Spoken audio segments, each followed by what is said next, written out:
Polish elections, Polish politics, and also the discussions between Poland and the European Commission for a long time. I think he has many scars.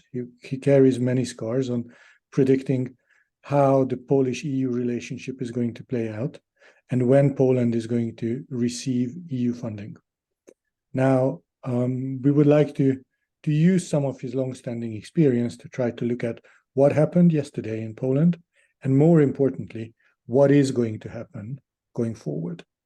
If you have any questions while we are speaking, please feel free to put it in the Q&A or send us a message. Or if you want to ask it, just put up your hand and we're going to open your microphone. We're going to start a few quick fire questions from Chris to me, and then we are going over to a conversation, a Q&A. So first off, Chris, is this a done deal? We've seen the exit polls yesterday coming out, giving a majority to the opposition. How big is that majority? And is this a done deal? Could the exit polls be wrong? Could the earlier polls be proven correct? And when are we going to see the final results? Yeah, thank you, Gege, and welcome also from my side. I think it's pretty much of a done deal by now. Exit polls in Poland tend to be quite accurate. Historically, they've been usually pretty much spot on. This time, given the volatility during the final weeks of the campaign and the closeness of the call, the institution Ipsos that has always been doing these polls have negotiated a 2% error margin. So we should expect that they might be a little bit off the final result. But the outcome that they've predicted in the exit polls has been so clearly on the side of the opposition that it's very unlikely to be overturned that dramatically.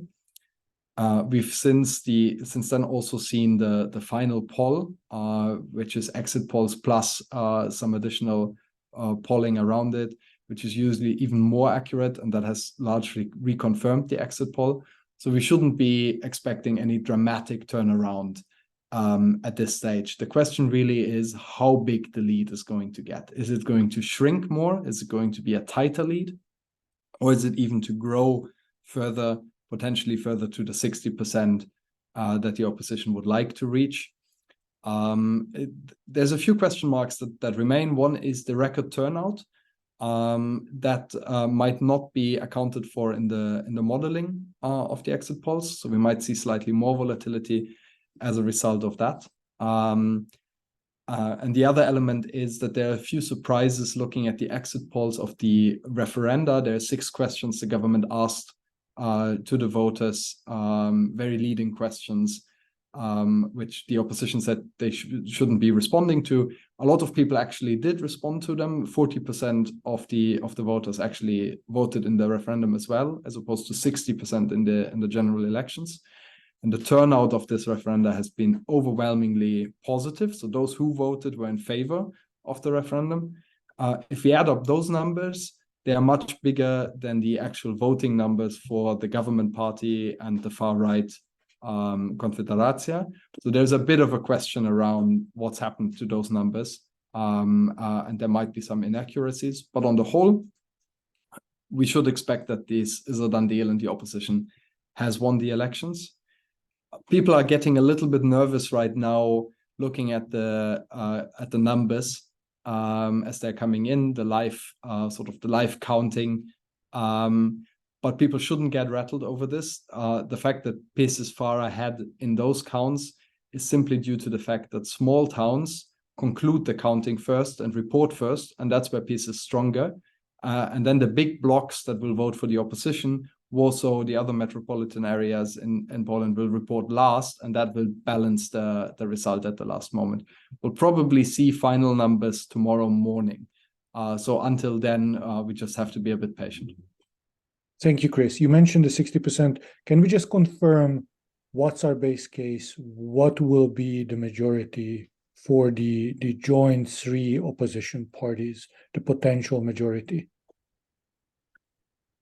So the current polling sees them at 246 to 48 seats. That's significantly above the number that is needed for a majority, which is 231, but it is below the 60% by some 20 additional seats that would be needed to reach the 60%.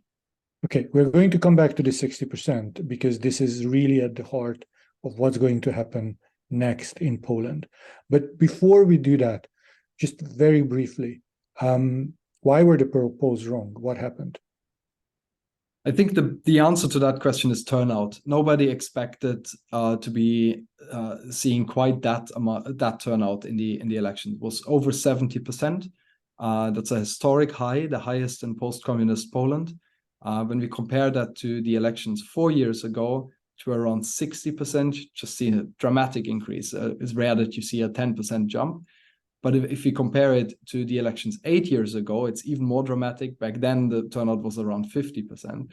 We just see a 20% leap. And it seems that polling hasn't really accounted for this. They didn't really manage to predict how well, and this is what it's all about in Polish elections, how well either sides of the campaign have managed to mobilize their own camp. What's very clear now is that the opposition has managed to mobilize. You see the biggest increases in turnout in the heartland of the opposition, in Western Poland, Northwestern Poland, and in the big cities, whereas the heartland of PiS, more in the east, southeast, have not managed to increase turnout quite as much. We can speculate why that is. The resignation of the generals last week might have reduced turnout for the government side quite significantly. We might see more numbers on this, but for now, all we can say is that just the opposition strategy of mobilizing has worked out.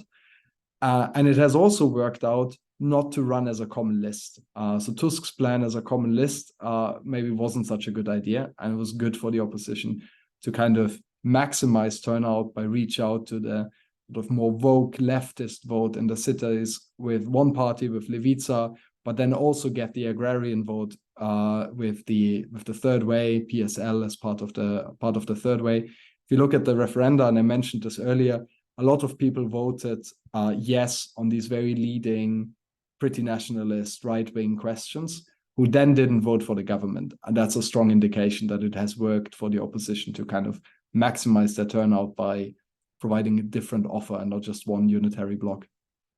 Before we get to the 60% and the presidential veto, let's quickly go through the next steps and the timeline. What's the role of the president now? What is going to happen if these results are confirmed? Yeah, it's a pretty long process that we're looking at now. So the first thing that will be done is that the president will call the first sitting of the new parliament, of the Polish parliament. That must happen no later than in a month's time, so the 15th of November. From that point onwards, within 14 days after the 15th of November, the president must appoint a prime minister. Traditionally, the president appoints the leader of the largest party in the election, so the election winner, if you like. That nominated prime minister will then present a program and a government with the ministers within another 14 days, so we're a month further, to be voted on in a vote of confidence by the Sejm. The big question at the moment is whether President Duda will actually appoint somebody from PiS, given that they're the largest party, or will he jump that stage and say it's very clear that there is no majority for the government side, and he moves directly to the opposition. Our sense is that he won't do this. He will maximize the time that PiS can stay in power. That gives PiS also the time to clean up some things that they still need to wrap up before they hand over, to prepare for time in opposition, potentially to try and see if they can somehow cobble together a majority. But it's very, very unlikely to succeed. But it runs down the clock by another month. And then once that vote of confidence has failed, then the Sejm itself has 14 days to reorganize itself and appoint their own prime minister, who then again has 14 days to form a government, present a program, obtain a vote of confidence. If that fails, we would need to go to new elections, but that's very unlikely to fail. In fact, once the Sejm has the mandate to find a prime minister, they're probably going to be very, very quick and will, within a couple of days, manage to appoint a prime minister and then vote on the new government. So realistically, we'll probably see a new government formed within the first days of December. Got it. Now let's go into the behavior of the president and the 60% that we've mentioned, right? So Poland being a country with very strong presidential powers, there are two ways, if I understand correctly, the president can block the government from legislating. One is by a presidential veto, which can be overruled by a 60% majority. The other one is by sending off the legislation to constitutional control. How do you see Duda's behavior going forward? Are we looking at a country in paralysis that is unable, and the government in paralysis that is unable to legislate because of the clash with the president? Or are we looking at cooperative behavior from the president? So this is the big topic of debate at the moment in Poland. It's somewhat disconnected from what you hear in the Western media, where people are celebrating the opposition win and expect that all the problems will now disappear. The assumption in Poland is that President Duda will play a very obstructionist role and will try to make life as complicated as possible for the government. Essentially, he will have to make a decision. Is his role going to be to aim to become the new leader of PiS, to lead the resistance against the Tusk regime out of the presidential seat, and then once his term runs out in the middle of 2025, to step into a more party political role and actually push as opposition leader? Or is he going to play nice and hopes that he gets rewarded for playing nice by the government with some nice cushy international role that he will get after his mandate? It's unclear which way he's going to go, but realistically, he's not indicated in any way that he would be giving the opposition a comfortable time. So we should be expecting that we see very much a country in paralysis, a government that is unable to pass many, if maybe not any, legislative proposals, given that, as you said, every bill needs to be signed by the president. What he's done in the past on a few occasions was either send it to the Constitutional Tribunal for a check. Very often, that's where bills go to die, not because they rule them out, but because they simply don't process them, and then they sit there forever, and the government can't move on them. It's a very politicized court. Or by outright vetoing them. If the president has given a veto, you need a 60% majority in the Sejm to overturn this veto. That's going to be very difficult to reach. So the one number people should be looking out for now in the counts is how close is the coalition getting to the 60%. If they're getting close, they might be in a position to even convince some of the government MPs, current government MPs, or PiS MPs, to join their ranks, switch over and provide that majority vote. So that's the big question to watch. Failing this, being short of the 60%, we're going to see a very, very difficult time, presumably.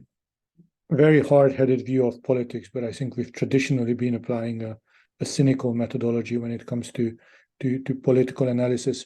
In this line, you have also been predicting for a while that analysts might be overreading the ability of an opposition government to quickly cash in on EU funds, right?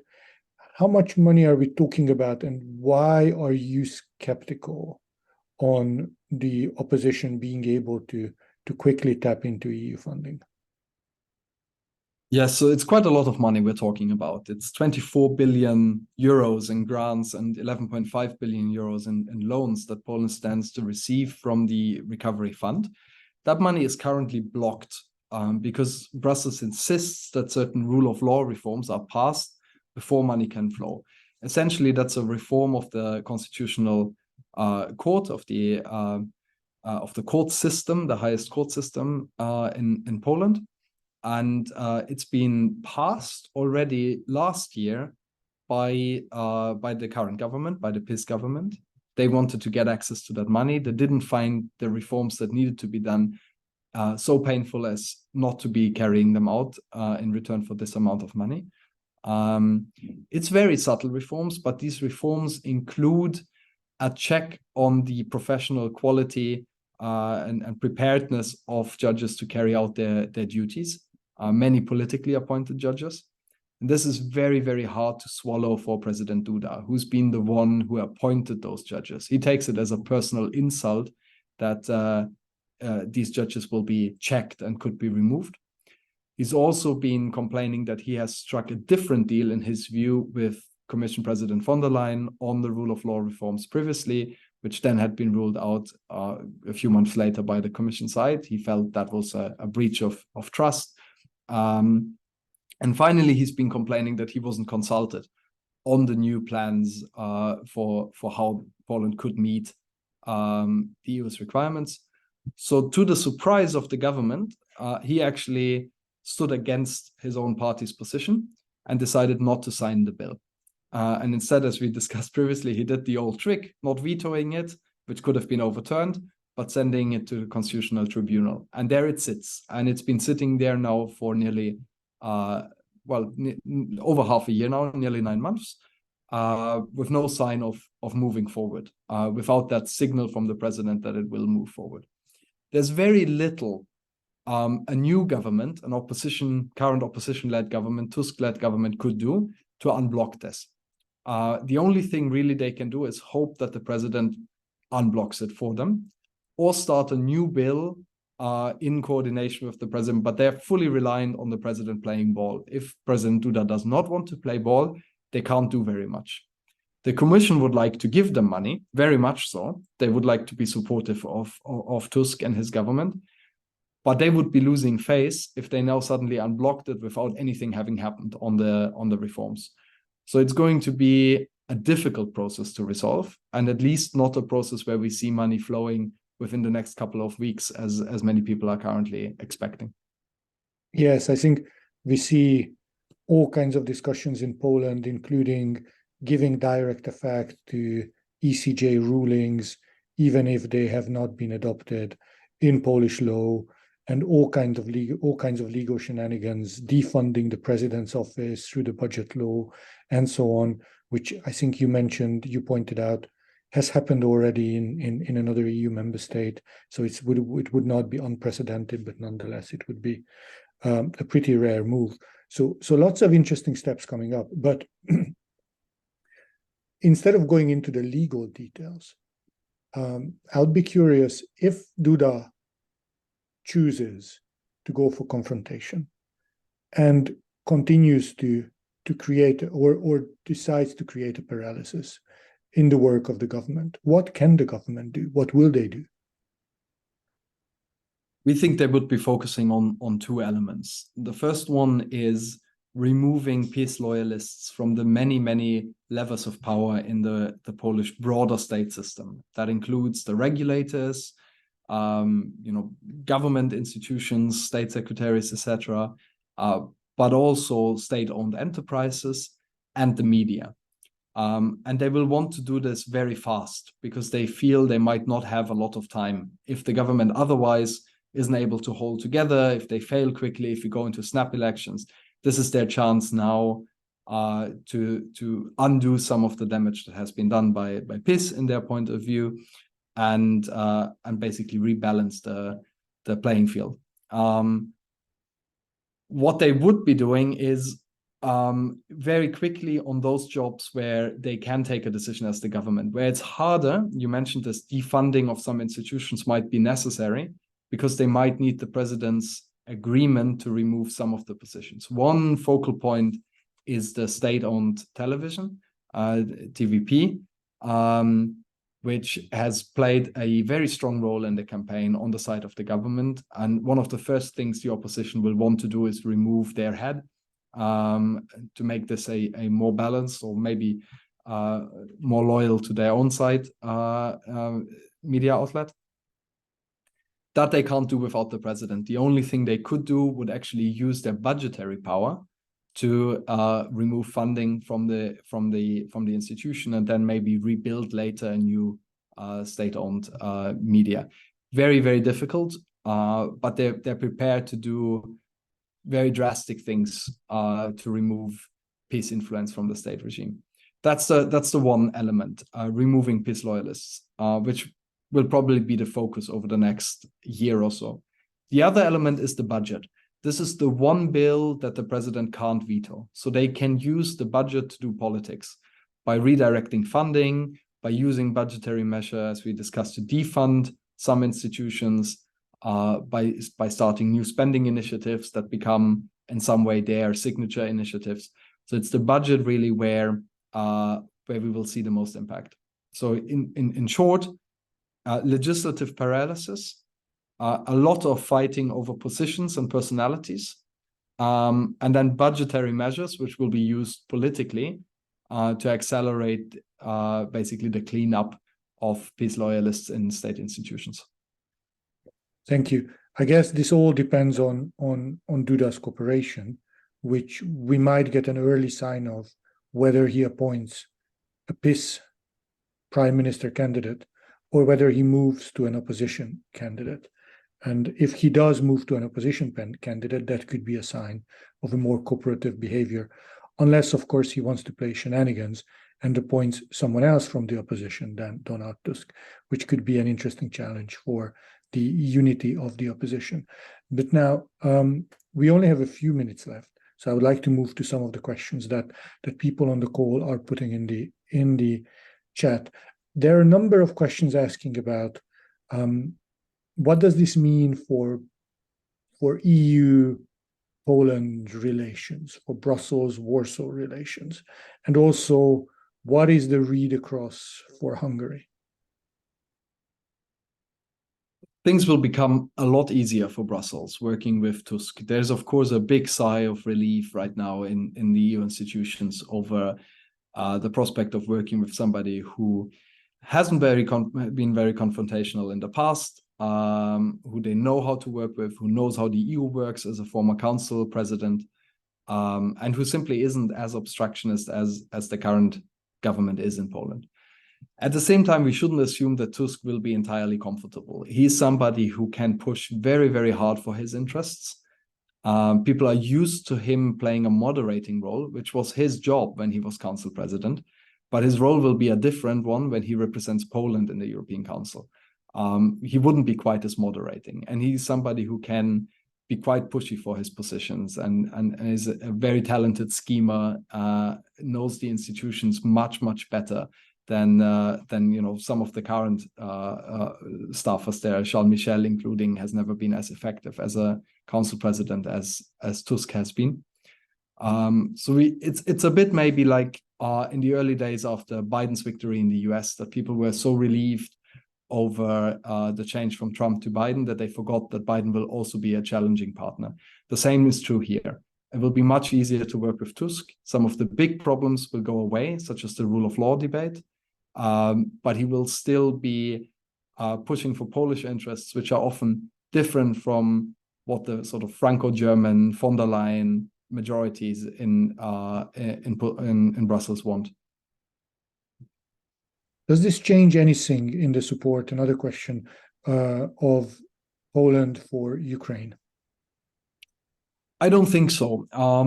This opposition in Poland has never objected to the government's Ukraine policies. In fact, it was the government who in recent weeks has adopted a harsher tone on Ukraine over the grain deliveries. That's not found a lot of support in the opposition. I would assume that on Ukraine, the Polish position will remain where it was previously. Maybe a final question on Konfederacja, which did less well than expected. What could be the reason for that? There's a lot of thinking about the rise of the extreme right in Europe. There's a lot of questions around the AfD in Germany, obviously Marine Le Pen in France.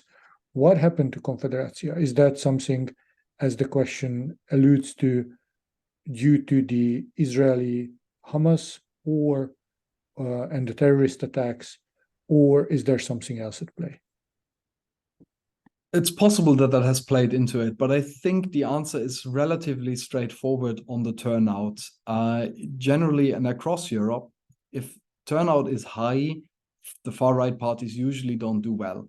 They have a set number of voters that rarely changes. When the turnout is low, these voters are loyal. They will go to the vote.